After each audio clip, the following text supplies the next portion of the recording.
computer. Good. Okay. Right. Welcome everybody to another CFCI webinar.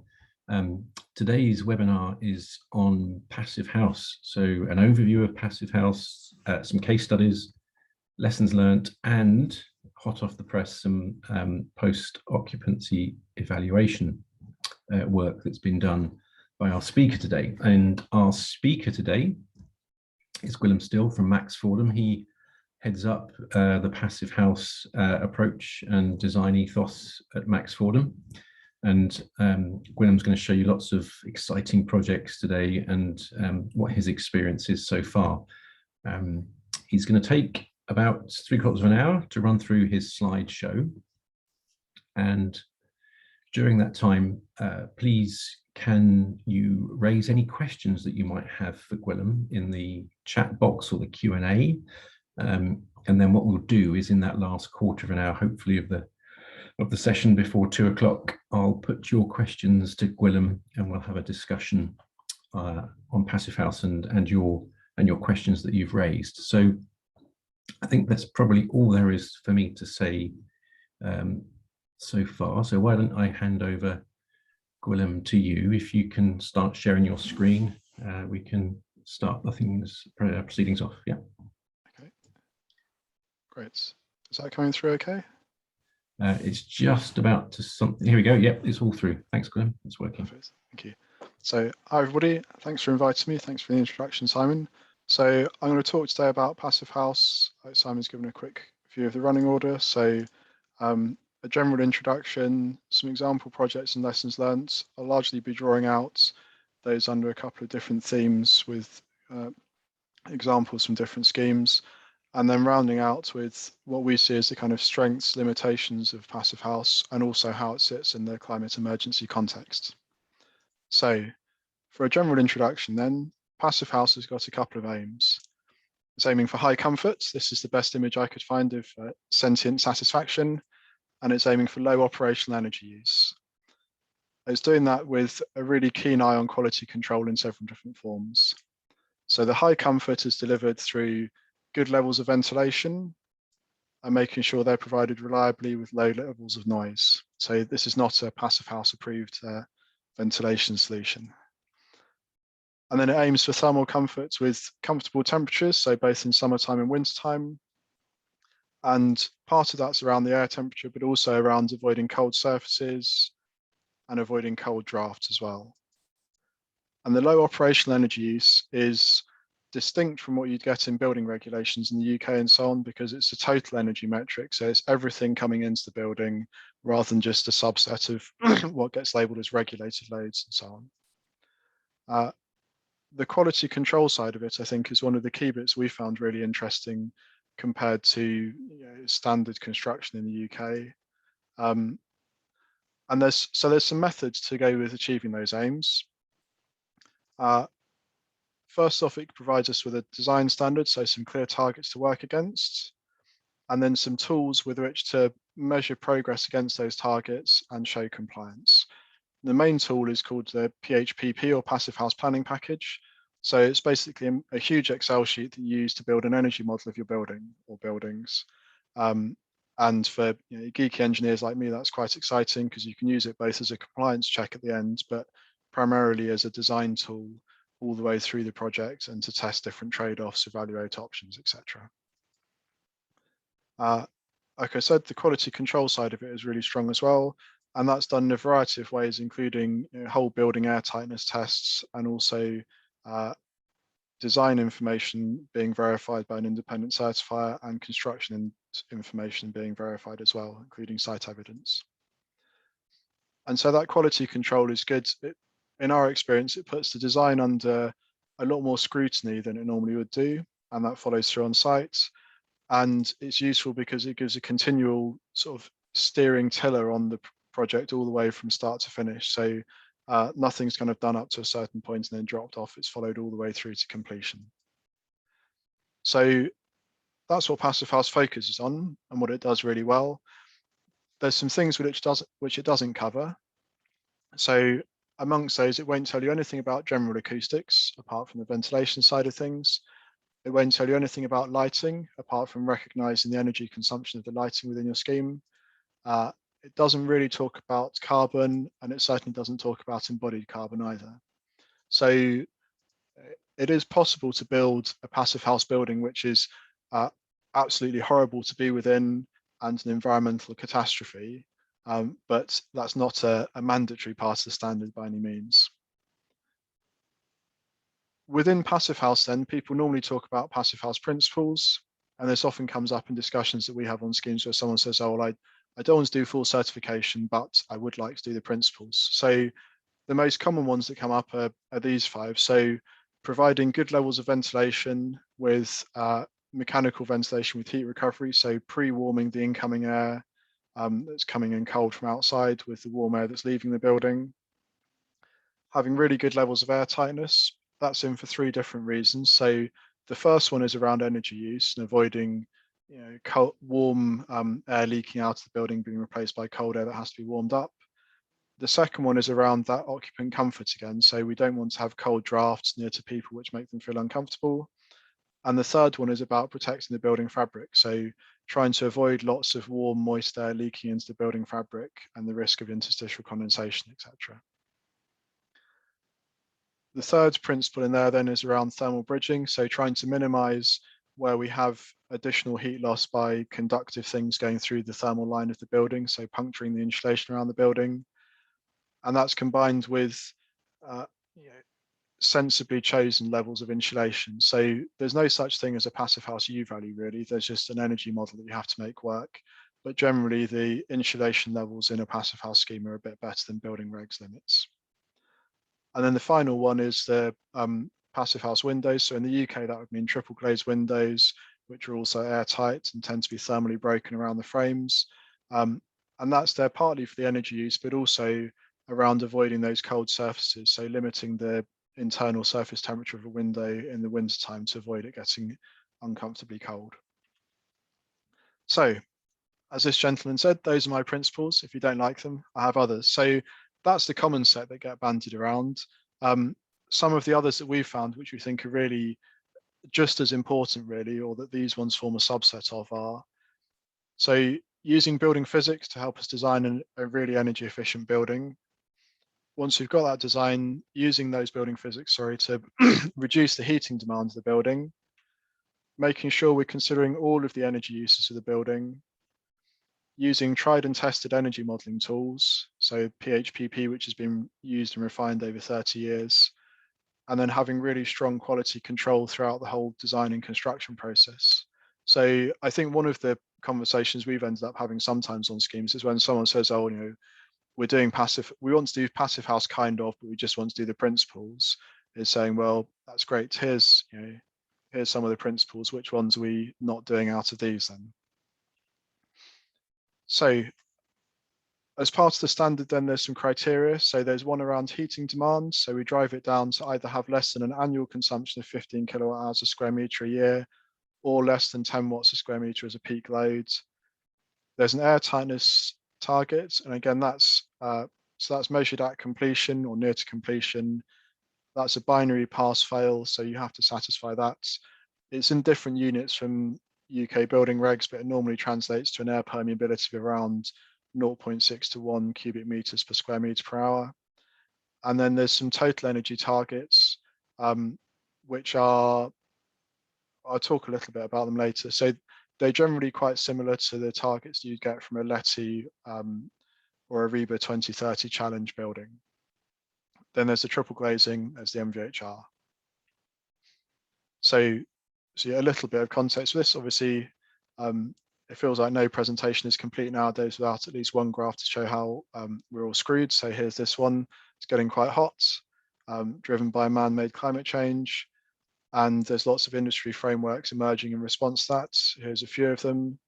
And just to tie a bit of that heating demand into a context, so here's the LETI Climate Emergency Design Guide, the REBA 2030 targets, and the Passive House targets. So the three are pretty much aligned.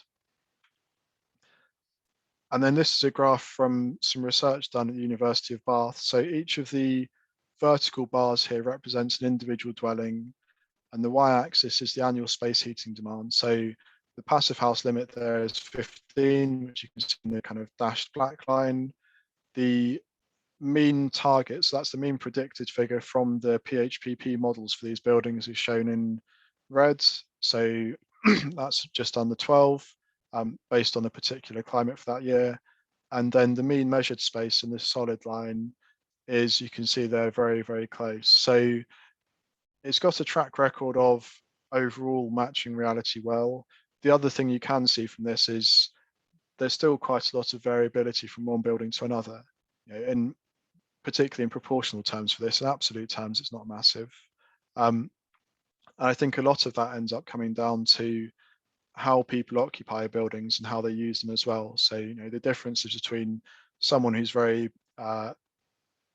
cautious with their thermostats, has the temperature turned down quite a long way, and occupies a building with a massive home cinema system and a lot of internal heat being generated in the building, versus somebody who lives in a large building on their own and likes to turn the heating up to 26 in the winter. So a lot of that difference, I think, can be explained by occupant behaviour. We'll touch on that a little bit in some of the POE from Cranmer as well. So overall then, a passive house it's a quality assured standard. It's around low energy buildings. It's been developed and proven for over 30 years. It's targeting high thermal comfort and improved health and well-being that goes with that. And it's got that rigorous construction and overall quality control process. A few things that a passive house isn't then. It's not only for boxy buildings. There's some nice curvy ones around. There's all sorts of different shapes. It's not a fixed set of U values that you have to hit for every single building. It's not an in-use standard, so it stops the point of completion. It isn't a broad sustainability framework, so it does the things that it does very well, and it's completely silent on a lot of other things. It's not necessarily super expensive every time. We can chat a bit about cost later. And it's not just for houses. So I thought we'd talk a little bit about some case studies and some lessons learned, but touching on particular aspects of different schemes as we go through. So the first part really was the form factor. So this is an interesting one, I think, because all of those passive house principles diagrams always start with a cross section of a building, and they show you the MVHR and the insulation, etc. But there's some key moves that have been made by the point of having that as a concept diagram for a building, which will have a big impact on the energy use of that building and how easy or difficult it is to achieve passive house. So these are the common 5. But the form factor is another key item. So this is the ratio of the heat loss area of the entire building envelope compared to the treated floor area inside it. You can see here on the diagram some generic massings of buildings ranging from, in the bottom left, kind of multi-story tower block configurations through to the top right with a cruciform bungalow and so on. And so the figures in black up that diagonal are the form factors, so ranging from less than 1 up to over 4 at the top. And then the figures in red are the typical insulation thicknesses you'd need to achieve the passive house levels of heating demand for that sort of building. And so you can see here that there's obviously a lot of difference can be made by the initial massing and key architectural moves that are made at the start of a project. One example that goes with this, so this is Agar Grove 1A. This is looking from the south elevation. It's been completed and used for a couple of years now.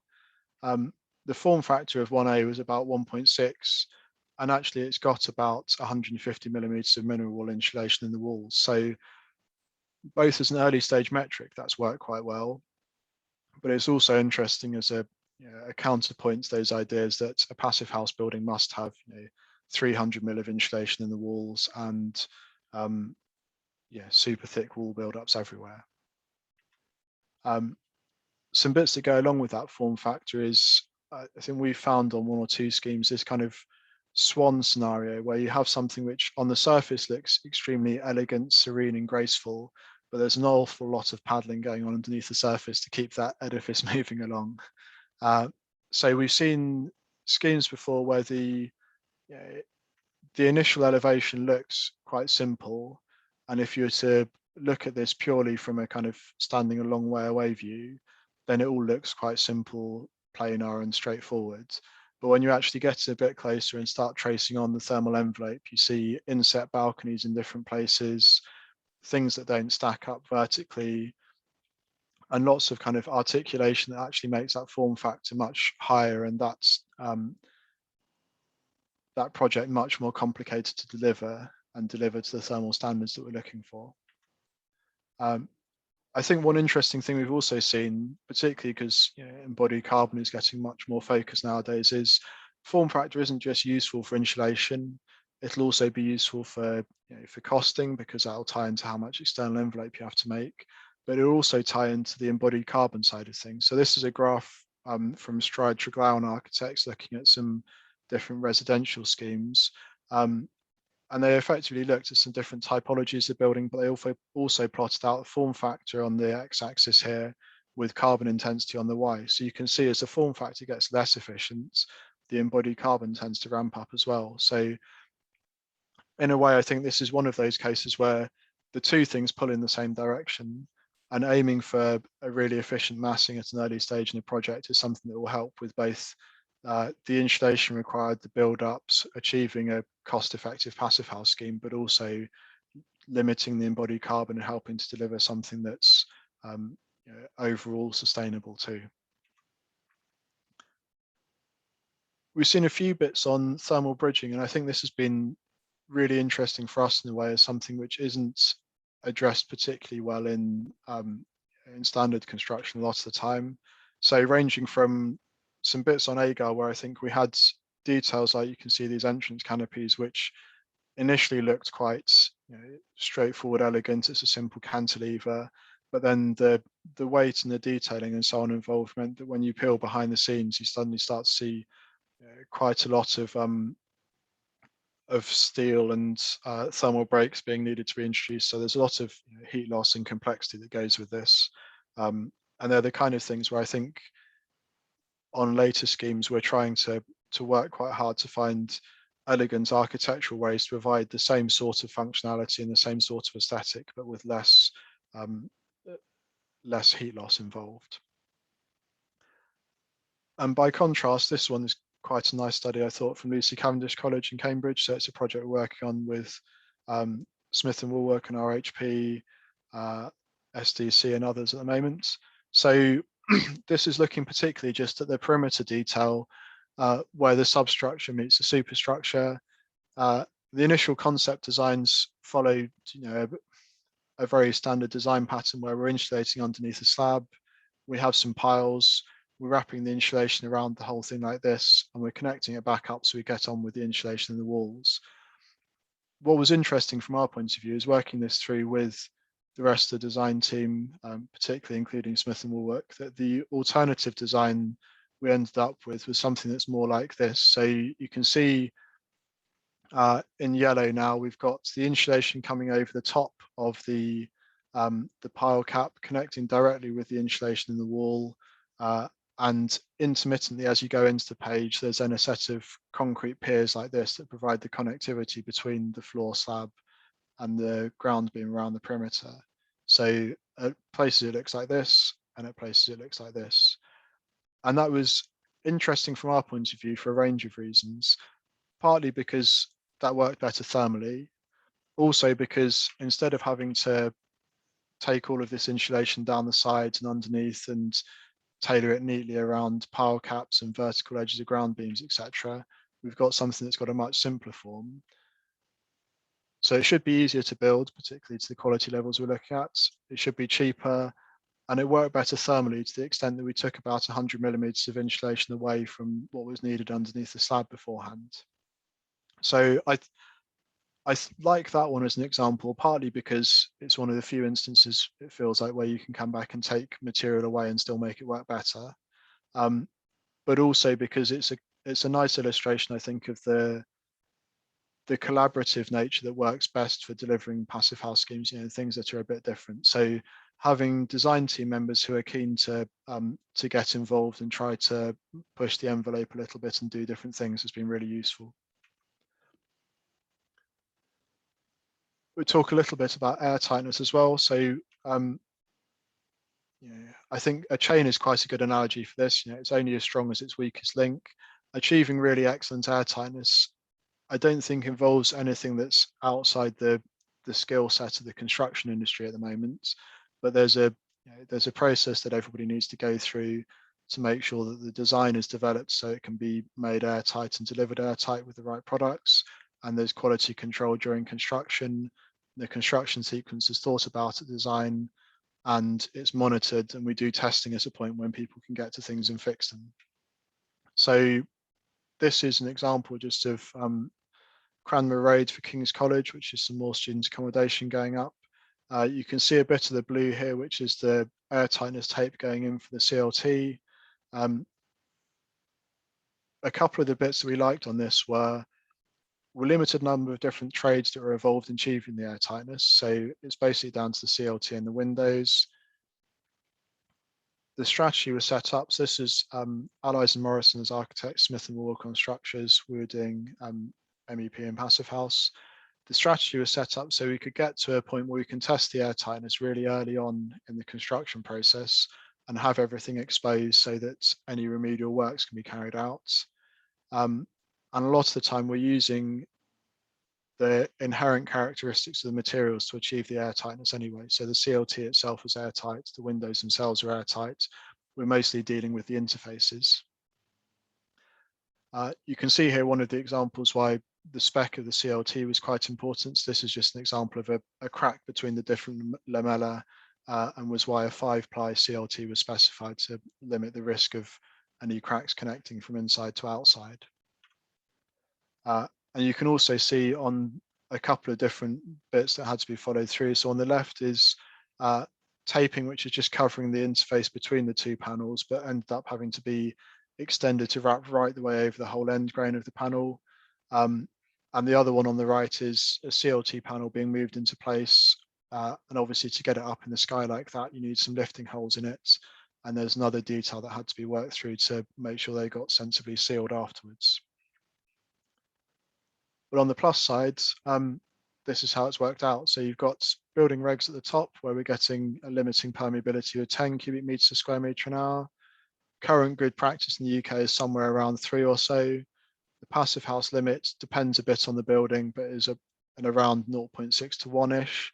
And then we've got below here our latest sort of 6 CLT-based schemes, which have generally got permeability somewhere between 0.3, 0.2 down to about 0.1 or lower.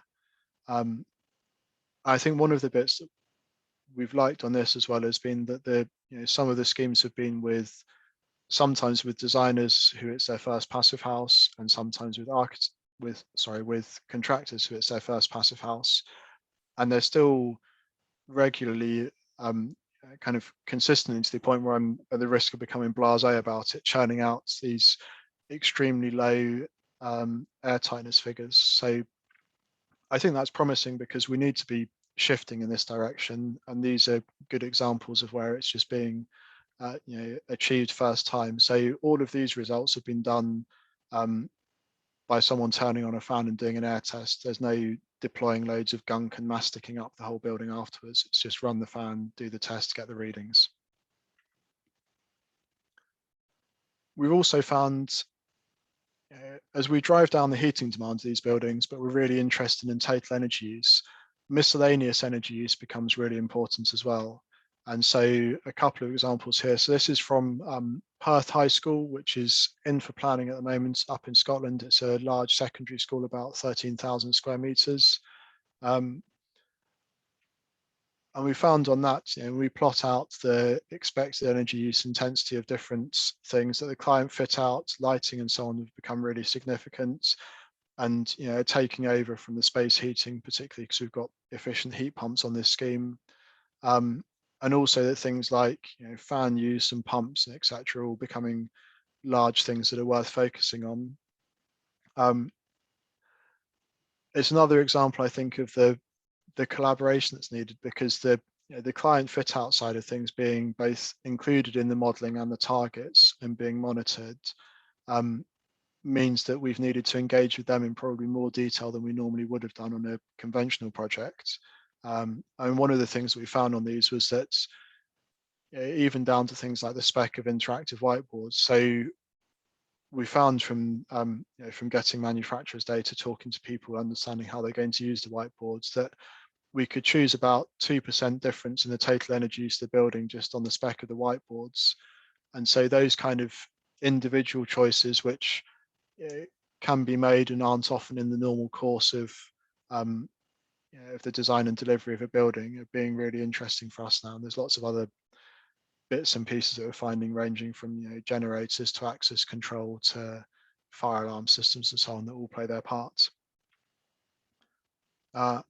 I think a similar example with this, at one point on Lucy Cavendish, we had a laundry within the scheme and looked at a range of options for that. And again, you could find going from a kind of a washing machine with cold fill and a tumble dryer that's vented directly to outside had quite a high energy use. And then we started looking at alternatives to bring that down. So providing spinners and drying racks so students have the opportunity to dry things in their rooms, particularly in en-suites. Changing so we have a hot feed into the washing machines, so the hot water there is generated by a really efficient heat pump rather than a electrode heater inside the units. Changing the spec of the tumble dryers to have ones that have got a heat pump in them rather than venting directly to outside and so on. And you can see in the kind of bar graph on the right that, again, with those sorts of spec choices, you can make quite a really big difference in the energy use of that particular aspect of the building. And then domestic hot water, I mean, this has been particularly, for things like student accommodation, it's a big item. For housing, it's a big item, probably less so for schools, and we'll talk a little bit about some of those later as well. These are a couple of examples, again, from Lucy Cavendish, looking at the difference in energy use that we were finding for distribution losses between a trace heated system, a conventional recirculation system, or one with a really lean pipework system that minimizes the total pipework lengths. And this is the system that's then being followed through. So Munro will be installing this shortly at Lucy Cavendish, which is great. And it'll be nice to see, get some real world data from it once it's completed. There's also examples where having that kind of PHPP energy model and using it to test different scenarios have been interesting. So this is from Corpus Christi College in Oxford, where we're designing just on site at the moment with a new build kind of library building that includes an archive as well. And because the usage pattern there is different, because people are mostly going in to read, to work and study, and then occasionally going to the toilets, when you do the modeling, actually the most efficient approach is just to have a really simple local point of use water heaters tucked underneath the wash hand basins with low flow sanitary ware. So I think those bits we've liked, partly because they're getting us to simple designs which should minimize overheating risk in the summertime, and also because we're able to use those modeling tools to pick the right solution for the project rather than having a one size fits all standard stock answer. I thought I'd talk briefly about retrofits and the different ways that Passivhaus approaches retrofit. So it's got its own standard called NFIT. This is geared at,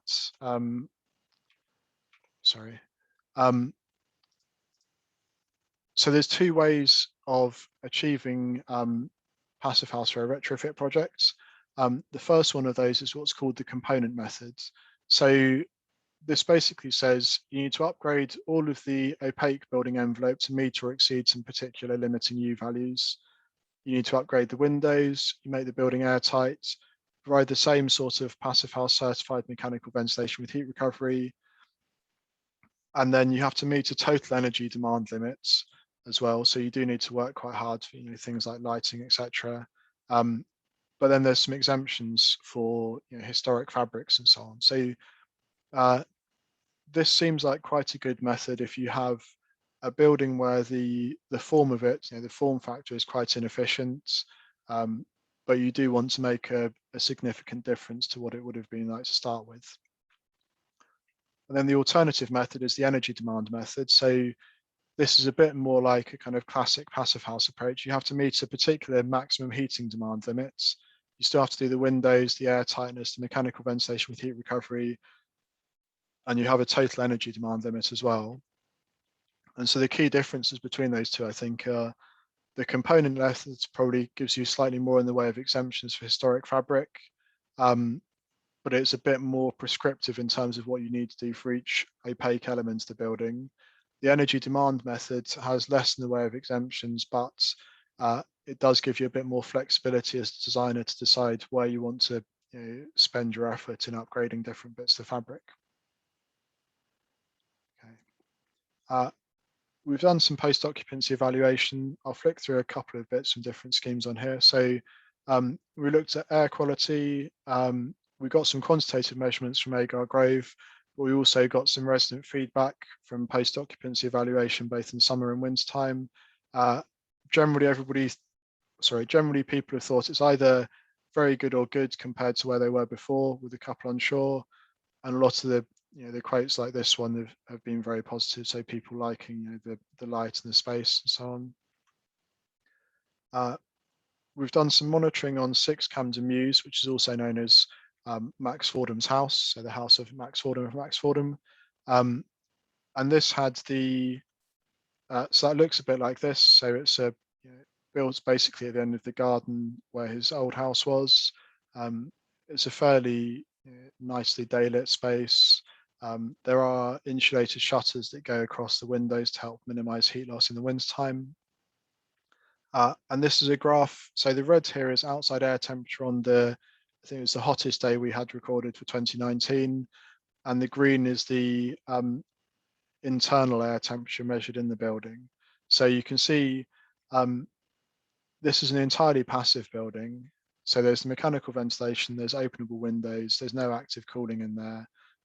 We're still keeping peak temperatures some 6-8 degrees or so cooler than outside at the peak.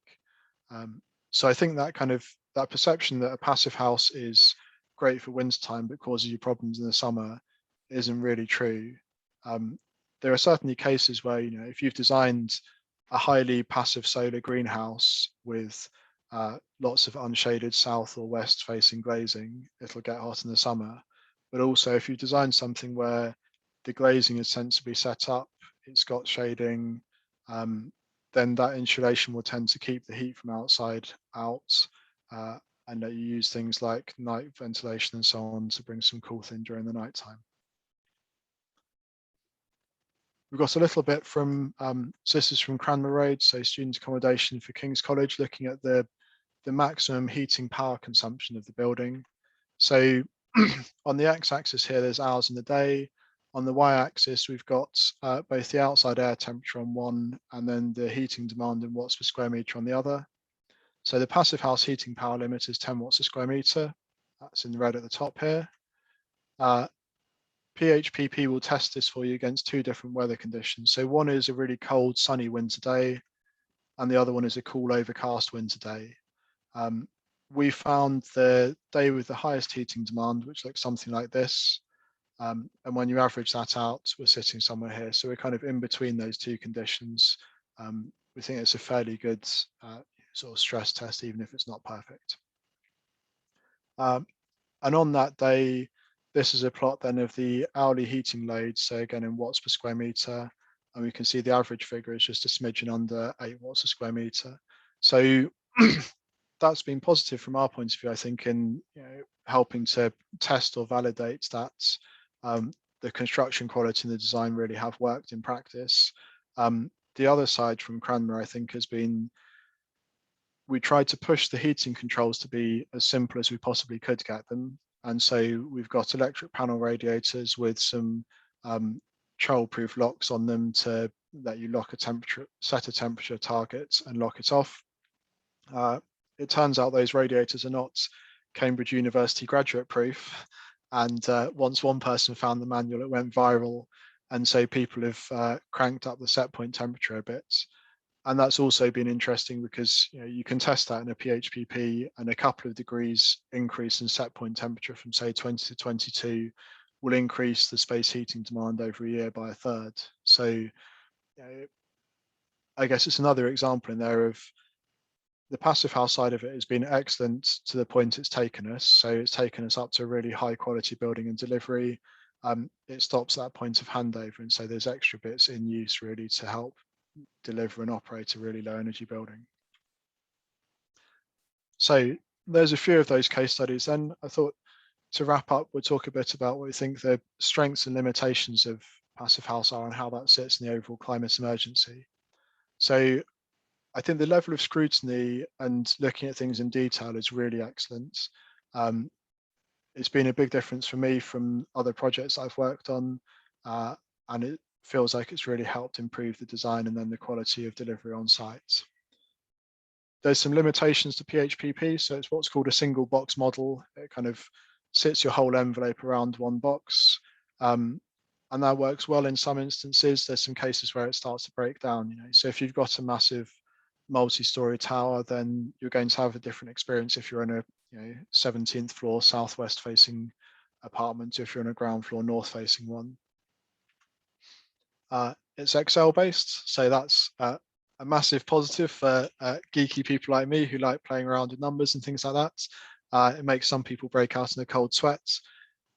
It has the advantage, I think, that it makes it often quite easy to test different options and scenarios, rather than having to rerun a computationally expensive model just to look at one tweak. You can do a lot of those things very quickly. It has some tests in for summer comforts. I think they're looking at reviewing and revising them. The weather files that are used to represent a kind of a typical summer year rather than a hot summer year. And there's no, it's like a lot of UK standards in a way as well. It's not mandatory to make a design which will work in the future. You have to show that it works in the current climate, and then you're advised to test for future things, but it's not compulsory. Some of the metrics and ways of measuring are interesting and have some limitations, I think. So that includes everything is against internal floor area. And that's really attractive in some ways because it's a really clear thing to measure and understand.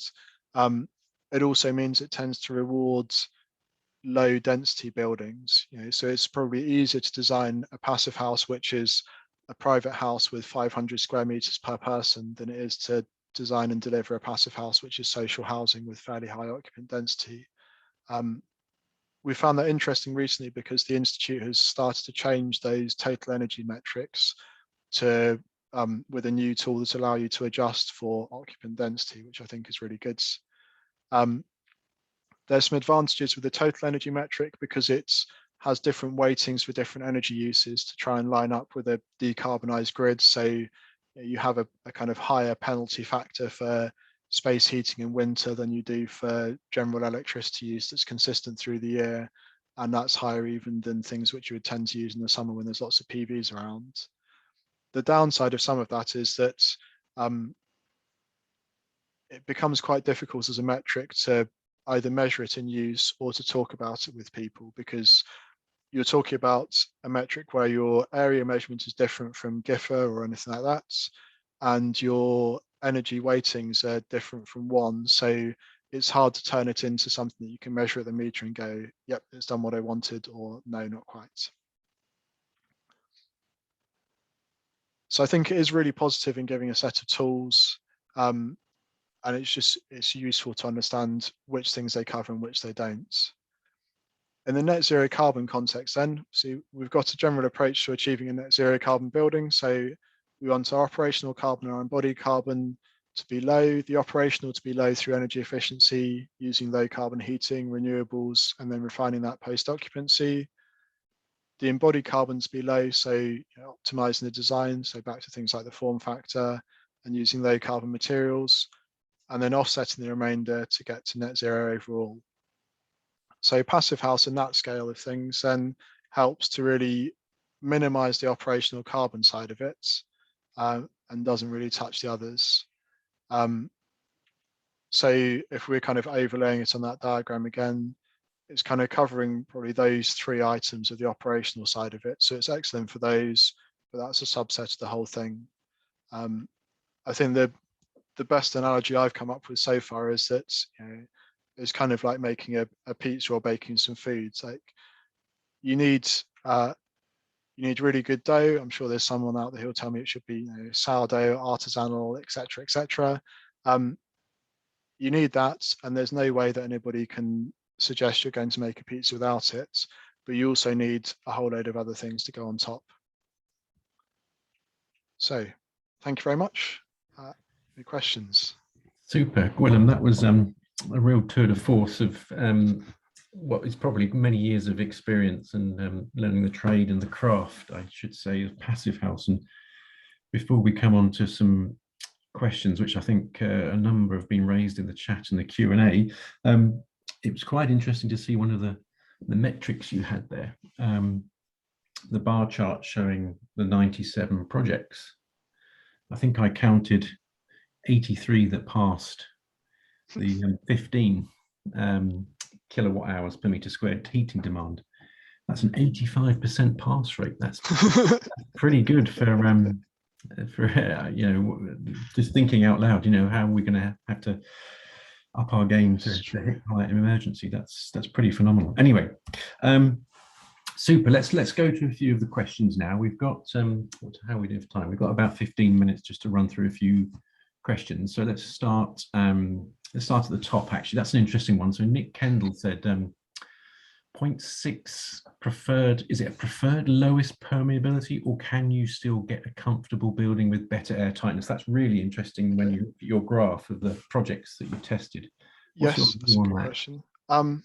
So I think the at the moment 0.6 is what we generally use in the modeling, but I think that's partly because a lot of the time achieving that air tightness becomes a contractual responsibility, and you know, contractors are then shifting from schemes where they're delivering permeability to about 3 to something much lower, and asking them to commit to something even lower than that will probably attract some risk pricing. So you can still certainly get comfortable buildings with better air tightness. I think Max's was better than that. And I think a lot of the time it's sensible to do some stress tests within the summer comfort modeling as well. So, you know, saying, okay, what if the air tightness is a bit higher? What if the occupancy is a bit higher, etc. But I think generally we're not relying on, you know, at that kind of very airtight building, we're not relying on accidental uncontrolled air movement through the fabric as part of the summer comfort strategy. We're using, you know, the ventilation, effective solar shading, opening windows, etc., as a controlled way of getting the air in when we want it, but not when we don't. I think it's I think the question is also for me, when I look at a question like that, I come up with probably some similar thoughts about, well, actually, you don't have to open a window, obviously, to get your ventilation to feel fresh in that space. Yeah. Yes, I think that's true. That's an interesting point. We have seen 1 or 2 schemes that we're working on where people are are designing to air tightnesses of about 0.3 or so, but they're generally where there's an ongoing relationship with a contractor and a construction method and so on, and so everybody feels comfortable that they can they're going to achieve that on the next scheme. And I guess as well, it puts a reliance on homeowners and I guess some sort in some respects landlords to make sure that the heat recovery units, the whole ventilation systems are well maintained, which is perhaps something we're not used to culturally in the UK in terms of maintaining these bits of kit. Good. Yeah, I mean that's another question to culturally to get into, isn't it? There's some people I think here. So there's one question from Axel talking about off-site construction offering benefits over conventional construction in terms of achieving the required quality. And I guess that goes not only for air tightness, but also things like insulation and details and thermal bridging. What's your view on that? Are you starting to see Passivhaus get applied to off-site construction methods? I think we're seeing some parts. So there's some people, you know, like Signum with their timber frame systems and a few others who have things which are prefabricated, and there's quite an interesting, there was a tower in New York, the Cornell Tower, which had a reasonably prefabricated facade system. So they brought a panel to site which had a window in it, the external wall, the insulation, and most of the air tightness taping. And so I think there's lots of attractions to those, but then we've also seen, from the air tightness examples we showed earlier, and also, I think the most airtight building I've come across so far is the paper store at Duxford Imperial War Museum, which has a permeability of about 0.03 or so. And that was done in situ with a liquid applied membrane. So, sorry, it's a bit of a woolly answer, Axel, but I think there's definitely attractions to it. I think probably the most attractive parts are around the insulation quality. But I think I've also seen quite a few excellent schemes that have dealt with that in a kind of site assembly way as well. Good. Thank you, Gwilym. I think we've answered Steve's question about refurbishment projects. That's the NFIT scheme, isn't it? Yeah. The in-use data, and I think Mark here has highlighted that he's doing first school and the TM33 in-use energy consumption prediction. The in-use thing, I mean, I guess you highlighted there the idea of setting the temperature, just increasing it by 10% increases energy heating demand by 33%. That's showing you how important it is to educate people who live in buildings like this as well. Do you see, I guess the question there could be with Passivhaus principles or Passivhaus scheme, whether there would be a future introduction of sort of like a in-use monitoring and even an MOT for not necessarily the building, but for the users, perhaps. Do you think they're going to introduce future in-use monitoring, or is that something that will be left? I don't know, and I know they the institute do a reasonable amount of post-occupancy monitoring of schemes, and they talked about it at the international conference this year. I haven't heard anything talking about that being part of something that's mandatory for certification, though. And I think one of the interesting parts of those is the maybe it ties into, I've seen the question from Patrick underneath as well. I don't really mind having different targets or frameworks for different aspects of the design. So if there's an excellent established standard for brilliant daylighting design, and it's outside Passivhaus, and then Passivhaus does its two things really well, then I'm quite happy with the kind of a collection of different frameworks to help inform a really good design, because that happens already to an extent, doesn't it? There's structural guidelines that people work against, there's architectural ones, there's space planning targets, etc. So yeah, I think it will be really interesting to see come back in a year, Mark, or so, and tell us how the building did as well. It does make you wonder whether where the responsibility lies there, doesn't it? Whether it's with the designer or the user or the landlord or who or government indeed. It's a really interesting challenge, and perhaps one that goes on to social issues as well as sort of industry issues as well. Perhaps we won't cover that today. But one thing we could cover, I guess, is that Patrick here has said PHPP have developed an embodied carbon tool within their software that's starting to calculate the A1 to A5. So that's essentially the construction stage of the project. So that's the embodied carbon emissions of the materials, I guess, and the emissions associated with people on site, doing stuff on site, installing stuff. Do you think, he says, his question is, do you think PHPP software will grow to be a one-stop shop to help the design team tackle the whole life sort of issues that we face as an industry? It's interesting. I know there's tools like pH ribbon and things like that, which are very good for it. there's a kind of difference at the moment, I guess, which is to do the PHPP modeling, you have to model the external envelope of the building, but you don't have to do anything at all to do with the internals. Right. So nothing, if things don't contribute to the thermal performance, then you don't have to capture them. So you can certainly do that with PHPP, but you'll be doing some additional work to get it within that model. And I'm kind of hoping that there's some plugins which are being developed to go from, say, Revit to PHPP. It feels like the kind of application where you'd want, given that everybody's developing a whole building model in one place, you'd want to have some easy way of going from there to whether it's a PHPP or one-click or something else to have that data brought out as easily as possible. So that's a definite maybe. Without admitting to being also an Excel geek, I mean, I guess one of the beauties of Passivhaus, the idea that you can quickly run new models and rerun it, rather than having to wait for a client to confirm an additional, £10,000 3D CFD and model analysis, is that's the beauty of it, is simplicity. And I wonder whether,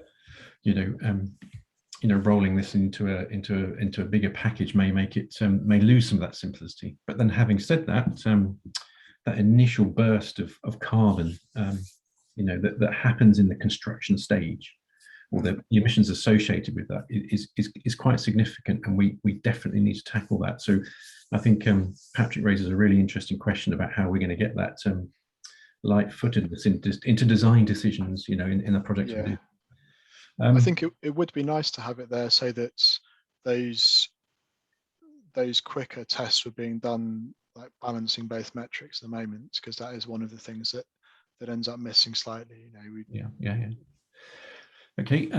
So David here. Actually, we've got two Davids. That's confusing. So David Sebon has asked about how does PHPP deal with design uncertainty in terms of lack of key data as the design progresses, which is an interesting one in terms of products that you're gonna put into the building. And then Stephen's asked about how much is all this going to cost, but we'll come on back into that in a minute. How can the design team handle the fact that they may not have the U values for the exact windows when trying to hit the thermal target performance? Okay, question. I think normally it's done by being clear between the designers and the design team and so on what the basis of the modeling is. So even if you don't know the precise product, at least being able to say, well, we're looking at a window which achieves an overall U value of this. Is the design team happy that they're going to specify something that works within that performance envelope? Gives a way of kind of managing that detail. So we tend to go, I think, from early stage, we'd be saying, okay, nobody's specified a window yet, nobody's chosen a wall build-up maybe. So we can, that's one of the attractions, I think, with the PHPP, is you can put in something fairly rough and ready and say, okay, the windows are going to have roughly this overall U value, the walls are going to have roughly this kind of insulation, and then dial it in and refine it as the design gets more developed. I think one of those, that does become an interesting one around kind of specification and risk and that side of it, of making sure everybody's clear on what the what the key parameters are and who's responsible for for delivering them as well, so that we don't model something unrealistic and people don't specify something that doesn't work. That's the nice thing about having this dashboard of putting the different levers to see. I mean, in terms of the fine grainness, the granularity, if that's the right word, I'm not sure it is, of this process in terms of insulation values and in thicknesses, for example, come in standard thicknesses. So I imagine this sort of fine grainness of of your plus or minus 10% on your windows won't matter a huge amount. Potentially, I don't know, because insulation tends to come in standard thicknesses, perhaps. So the insulation does. I think it depends on the building design, sorry, but often the windows are a reasonable chunk of the energy balance. So a bit of a change in spec there can make a reasonably large difference. And it kind of depends what point in the design process that's happening as well, Okay. because it would be easier to absorb it earlier than later. We've got 3 minutes left, so I'm going to have two more questions very quickly. One from Alex and one from Stephen. So if we go to Stephen first, you mentioned that passive house doesn't have to be expensive, but MVHR and triple glazing, etc. is. How do you get low cost passive house in 1 minute? Okay. Efficient form, not too much glass, simple and repeated detailing, designing for buildability from the start, and also I think decide what you think your base case is. Like, is it something that's performing to climate emergency targets, or is it something that's standard building regs? And on that note, I have heard that I have had sort of anecdotal evidence of triple glazing now being cheaper than double glazing, but then that's probably a whole different. But then that's as the industry tools up, you would imagine there are going to be scenarios where you get this sort of supply chain reacting and driving inefficiencies in cost. Okay, the last one very quickly. This is quite a good one to finish off on. Alex says, currently what factor is used to translate primary energy into delivered metered energy for heating? Ooh. Interesting question. So I think in the UK it's something like 1.6-ish or something like that, but the area metrics are slightly different. And to be honest, if you want to know the meter reading prediction, then you can dig around in PHPP and pull that out directly. That's probably the easiest one to use to compare. Excellent. Okay, well on that note, we've only literally got a few minutes now left to shut things down and let people get back to work. But Gwilym, on behalf of all the people dialed in today, I think at one point we were up to 125 and there's still about 100 left on. That obviously you've hit a mark here, and it's great. And it's great to see that with only a month to go to climate emergency, all of our CFCI members are really interested in this this low energy design stuff. So I'm afraid we haven't managed to put all the questions to you today. I'm sorry to those CFCI members who didn't get a chance to have their questions answered, but Gwilym's email is on the screen right this moment. So please don't flood him with emails, but he's done very well in sharing all of his expertise today, and I must continually applaud our speakers for contributing their secrets, their biggest secrets and skills and expertise with us and sharing them. So that's very good. Gwilym, on behalf of the CFCI, thank you very much for your presentation today. Very much appreciated. Thank you for having me. That's all right. The final thing to say is that there will be more CFCI events coming up. Keep an eye on the website for when they do come up, or the emails that our secretary sends out. So from me, Simon Smith today, thank you very much, and have a good afternoon, everyone.